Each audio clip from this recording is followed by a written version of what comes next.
Radioactive carbon from nuclear bomb tests has been found in deep ocean trenches. This is on phys.org by the American Geophysical Union. That's shocking. That means that we're going to be contaminating the oceans with radioactivity. Can you imagine? All the fish, all the life of the oceans will be unusable. Radioactive carbon released into the atmosphere from the 20th century nuclear bomb tests has reached the deepest part of the ocean. This is what new research finds.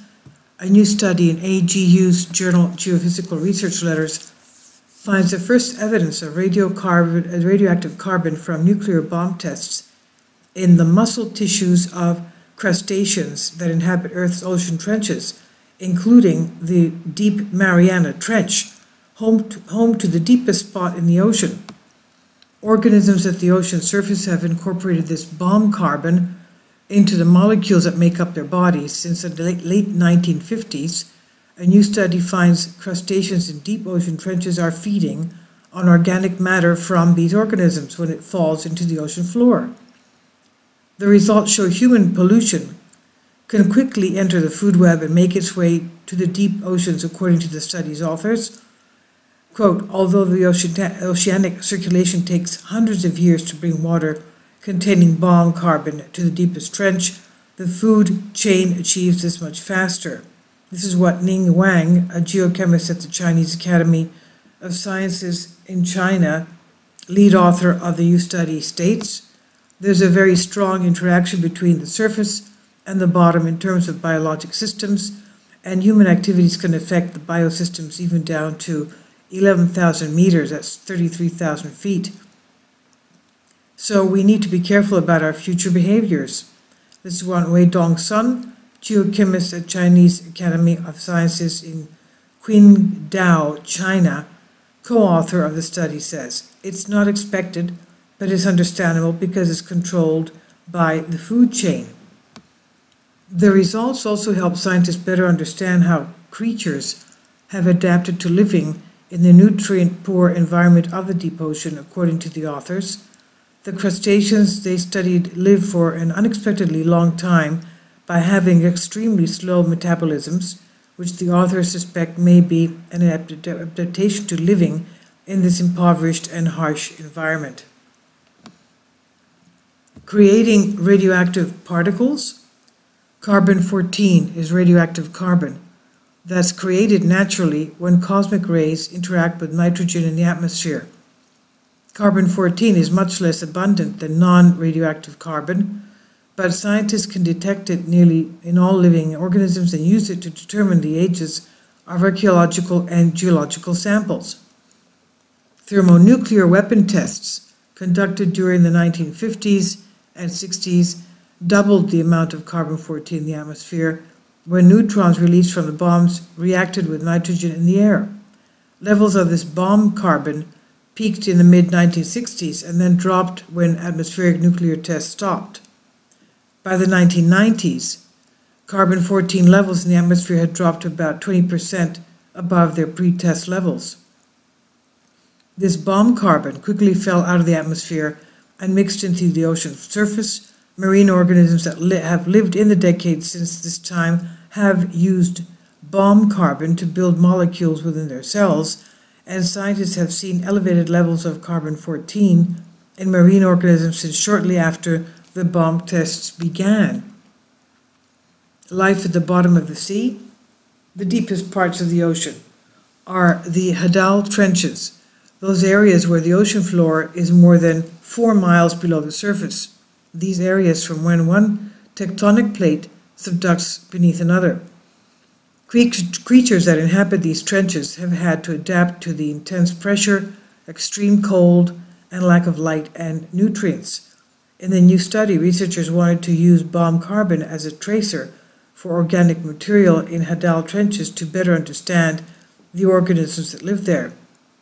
Wang and her colleagues analyzed amphipods collected in 2017 from the Mariana, Nassau, and New Britain trenches in the tropical West Pacific Ocean, as far down as 7 miles below the surface. Amphipods are a type of small crustacean that live in the ocean and get food from scavenging dead organisms or consuming marine detritus. Surprisingly, the researchers found carbon-14 levels in the amphipod's muscle tissue were much greater than levels of carbon-14 in organic matter found in deep ocean water. They then analyzed the amphipod's gut contents and found those levels matched estimated carbon-14 levels from samples of organic materials taken from the surface of the Pacific Ocean. And this suggests that amphipods are selectively feeding on detritus from the ocean surface that falls to the ocean floor. Adapting to the deep ocean environment, the new findings allow researchers to better understand the longevity of organisms that inhabit hadal trenches and how they have adapted to this unique environment. Interestingly, the researchers found amphipods living in these trenches grow larger, live longer than their counterparts in shallow waters. Amphipods that live in shallow water typically live for less than 2 years and grow to an average of a length of about almost an inch. But the researchers found amphipods in the deep trenches that were more than 10 years old and had grown 3.6 inches long. The study authors suspect the amphipod's large size and long life are likely the byproducts of their evolution to living in the environment of low temperature, high pressure, and a limited food supply. They suspect the animals have slow metabolisms and low cell turnover, which allows them to store energy for long periods of time. The long lifetime also suggests pollutants can bioaccumulate in these unusual organisms. Besides the fact that material mostly comes from the surface, the age-related bioaccumulation also increases these pollutant concentrations, bringing more threat to these most remote ecosystems. The new study shows deep ocean trenches are not isolated from human activities. Rose Corey, Associate Professor of Earth Environmental Scientists at University of Michigan, who was not involved in their new research, said in an email, "The research shows us that by using bomb carbon, scientists can detect the fingerprint of human activity in the most remote, deepest depths of the ocean." The authors also use bomb carbon to show that the main source of food for these organisms is carbon produced in the surface ocean rather than more local sources of carbon deposited from nearby sediments. Corey said the new study also suggests that the amphipods in the deep trenches have adapted to the harsh conditions in deep trenches. She said, "What's really novel here is not just the carbon from the surface ocean can reach the deep ocean on relatively short timescales, but that the young carbon produced in the surface ocean is fueling or sustaining life in the deepest trenches."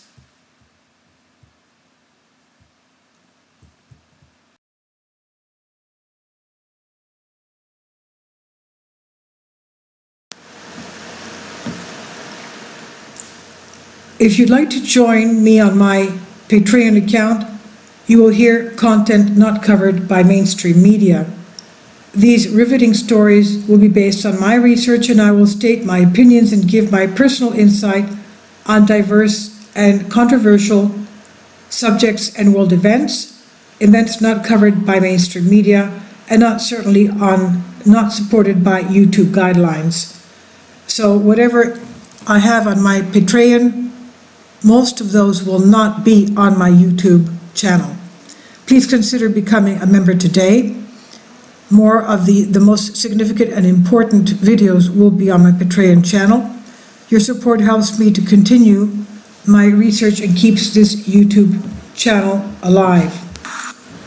And we depend on your support, your generous charity, because we help economically challenged families here in Athens, Greece, in Kapota, and we also help the young generation with university tuition and the community around our church. Thank you.